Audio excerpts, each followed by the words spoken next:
ndaramukije abarundi bose iyo bava bakagera n'inshuti z'Uburundi ndababwira nti nimugira amahoro ibikorwa n'iterambere bavukanyi barundi kazi bakozi bakoresha Imana mushobora vyose nge n'ubutungane nishemezwe iyo yaduteye iteka tugashika kuri no munsi turi mu mahoro n'umutekano kandi turi ku kivi bavukanyi bakozi namwe bakoresha kwigenekerezo rya mbere rusama abakozi bo mu Burundi barifadikanya nabo mu bindi bihugu mu guhimbaza umunsi mpuzamakungu hariwe abakozi n'akazi. Iki ni kiringo cy'uko abakozi n'abakoresha baja hamwe kugira ngo biginane bongere birimbure kandi bigira inama yo gutunganya akazi neza kugira umwimbo wiyongere. Ni naho havuye iki civugo cy'umwaka kivuga kiti dukomeze ibikorwa ku buryo umwe wese arimbura ivyo yakoze. Iki civugo kitwereka ko atanumwe arekuriwe kuba mbegeramire ko twese dutegerezwa gukora ariho kandi tukagira umwimbo uharurika no kuvuga umwimbo uwo ari we wese abona n'amaso yiwe. Aha mwese murazi icatumye Burundi butavaho buri mu iterambere n'amahoro n'umutekano vyari vyabuze bituma atanumwe agira umwizero wakazoza ngo ashobore kugira umugambi azokungukamwo ejo bukeye. Bose bumva ko ari ukubaho ku munsi arico gituma igisata c'abikorera ivyabo cagiye kiracumbagira kandi arico gisata giteza imbere igihugu.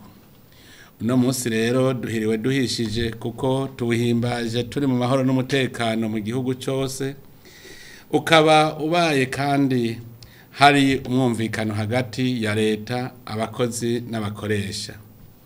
Kuri uyo mwumvikano turashimiye abagize umugwi w'igihugu ujejwe gutatura amatati hagati y'abakozi n'abakoresha. Turazi ko ibibazo vyo mu kazi bitigera bibura na kare abarundi bavyihweje nibo bihaye kubitegera neza bati ahari abantu ha murunturuntu umwe wese arakeneye akarusho ku wundi nico gituma ari ngombwa ko baguma baganira kugira inyishu ive muri bo nyene.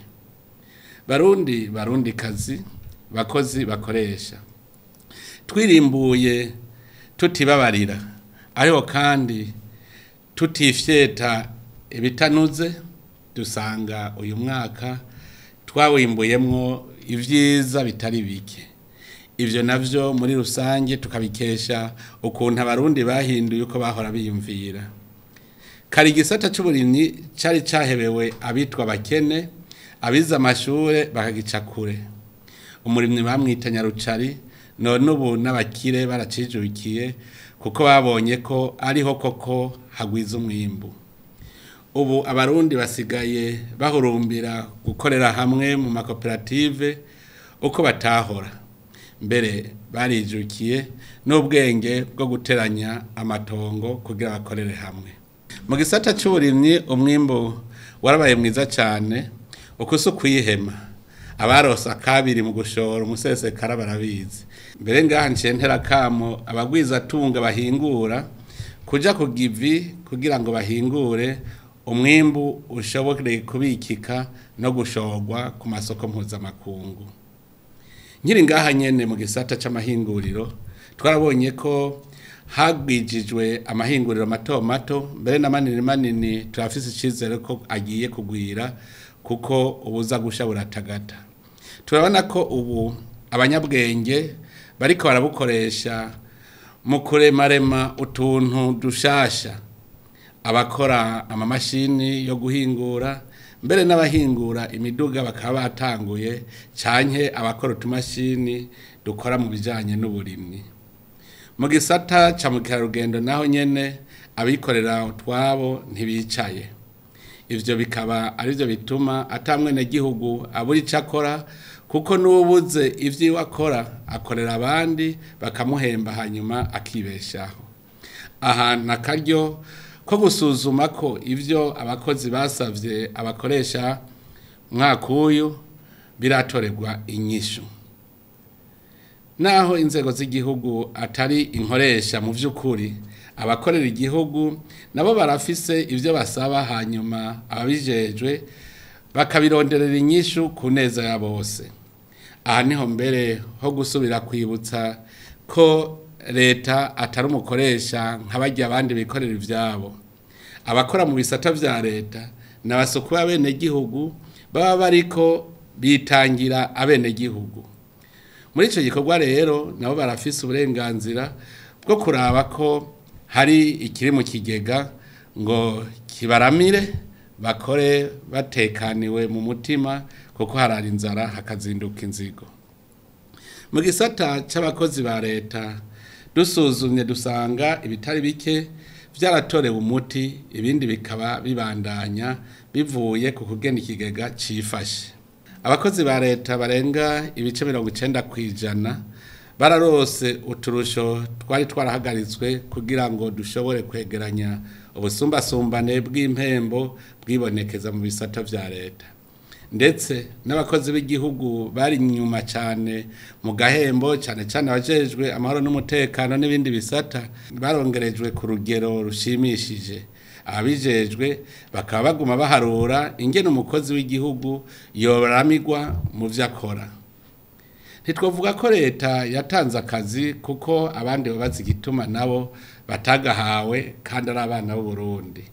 Ahubwo ibisata by'igihugu byari bikeneye abakozi kurusha ibindi byarabaronkejwe, hakaba hinjijwe abakozi bashasha bashaka 2874 mu gisata c'indero, abashika 160 mu gisata c'amagara y'abantu. Ngaha nagira nkebure abarundi batwarira hejuru batabajije ko abo bose binjijwe bakoze ikibazo bataravye nkunzi, mbere n'abagize amadidane bararonkejwe umwanya wo kwitwara, abatarira busema bararenganurwa. Kubijanye no kwigisha canke ukariza ubwenge ugwaruka kugira ngo rwitunganiriza imigambi yago, naho nyene harakozwe bitari bike.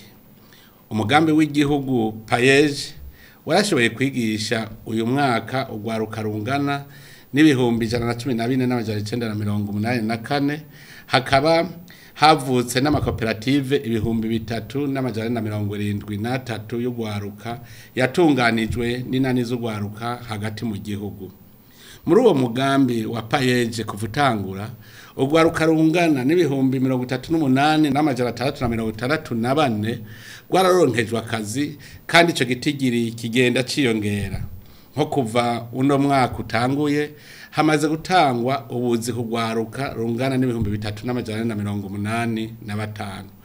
Kubera iyo migambi iciye muri ayo makoperative twaragize ibiharuro dusanga ubuzi buzovukamwo bwababa ibihumbi 32. Bakozi bakoresha mu buzima hama hariho ahaduga n'ahamanuka. Duhimbaje uyu munsi mukuru mu gihe amakungu ariko arahangana n'ibibazo bitari bike.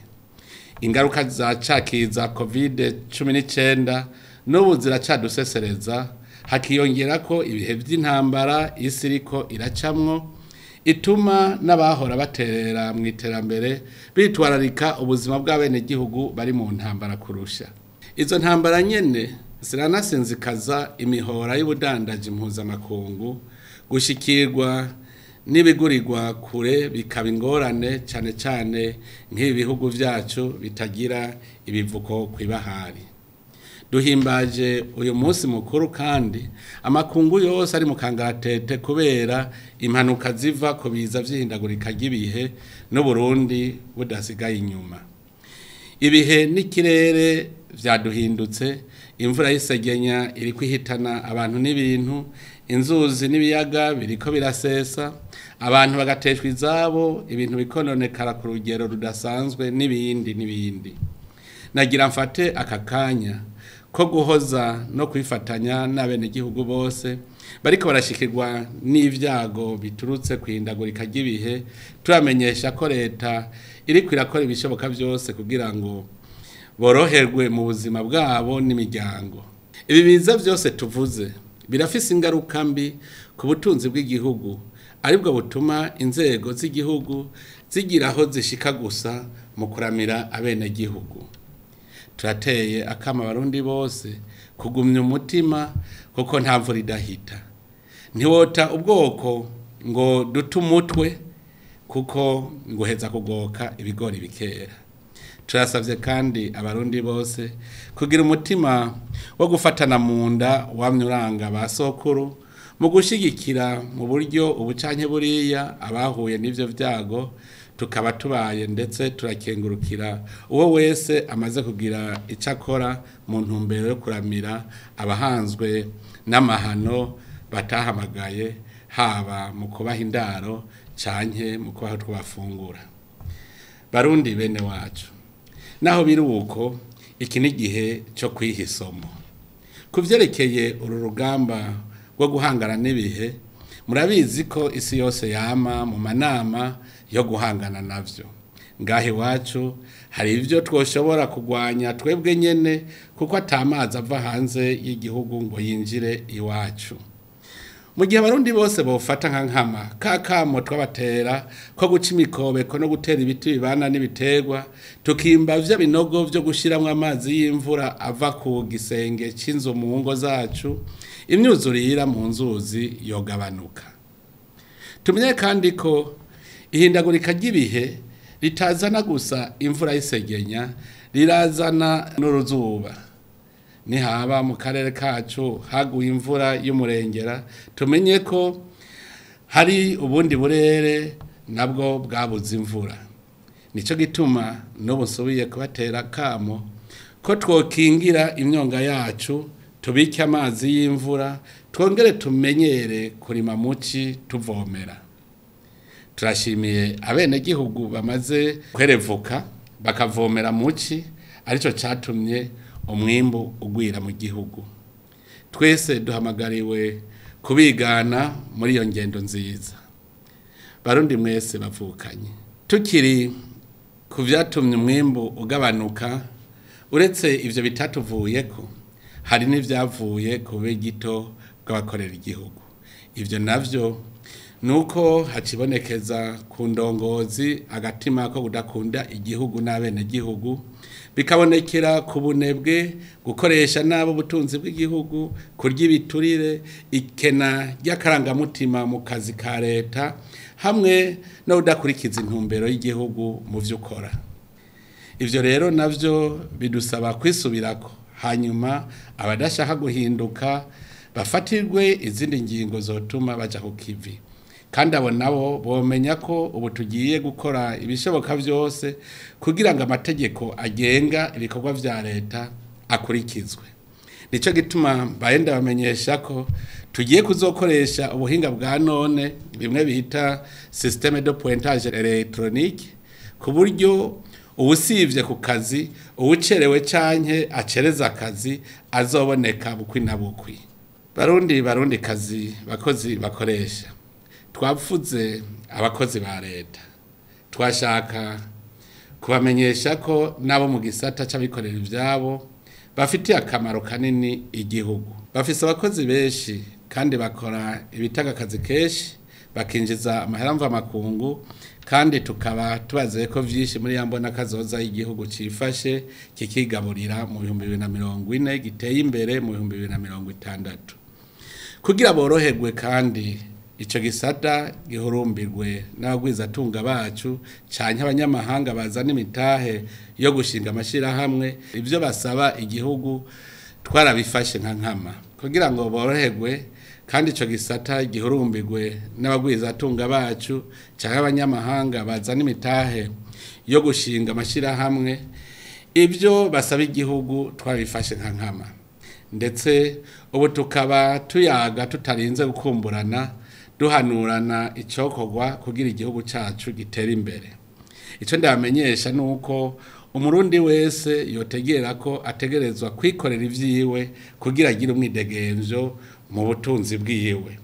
Ubonye atawumuhaye akazi, nagerageze nawe nyene yiha ico yoshobora gukora kimuzanira umwimbu ashora, hanyuma akikenura. Nitwe badushaka gutera imbere, umwe wese yigira inama y'ingene yogira umwidegemvyo mu bijanye n'ubutunzi bwiwe.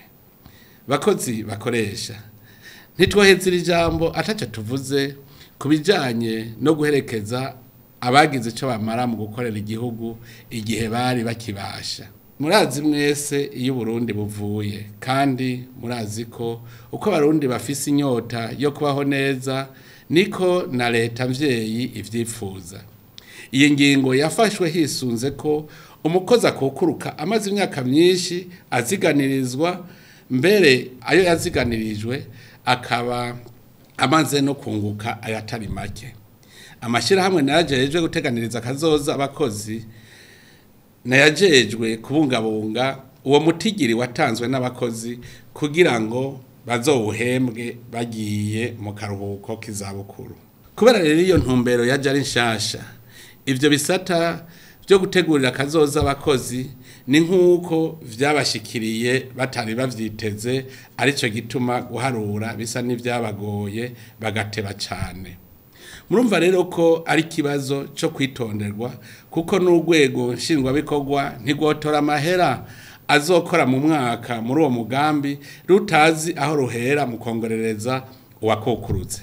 Nico gituma tumaze kubibona uko twategetse izo nzego zijejwe guteganiriza kazoza abakozi ko batugirira ubu bwa vuba ibiharuro babidushikirize bitarenze indwi nyene kugira urwego nshingwabikorwa rw'igihugu rubiha intumbero yumvikana.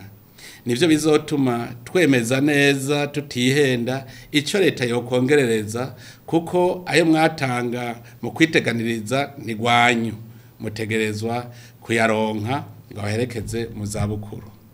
Bakozi bakoresha, reka mpereze ku mpanuro. Mu guheraheza nagomba subire ndabatangarize ko ubu twese dukora dukurikije imbona kazoza y'Uburundi bwifashe, Uburundi buteye imbere. Dusaba ko umurundi wese yofata nka nkama iyo ntumbero, duhereye kuri twebwe ku giti cacu, mu muryango wacu, mu kibano cacu no mu gihugu cose. Nico gituma tugiye gusohora agatabu kazokwerekana neza ibikenewe kugira ngo tugire urugo rwifashe, aba arivyo tugenda twisunga turondera. Abarundi ni incabwenge, ariko abeshi baracicaranye ubwo bwenge ngo barindiriye intebe leta ibaha. Abayifise nabo ngo barindiriye dosiye iva kumukoresha. Ubwo bwenge Imana yabahezagije ni mu bukoreshe mu guhindura isura y'igihugu, mu kwiyumvirira abene gihugu imigambi mishasha kanovera iyo bagirira akamaro haba mu Burundi eka no mu makungu. Kubitwega nta tutazokora kugira ngo umuntu wese mu Burundi ariko ararangura imigambi yoroherwe. Turi kumwe twese birashoboka. Ni ngaho nyene ndangirije subira kwipfuriza umunsi mukuru mwiza abakozi n'abakoresha bose, nongera ndabasaba ko mu mwaka uza nk'ayamango umwe wese yoba yamaze kurimbura ivyo yakoze muri yambona kazoza y'igihugu cifashe mu 2040 giteye imbere mu 2060. Imana ibahezagire mwese, murakoze cyane.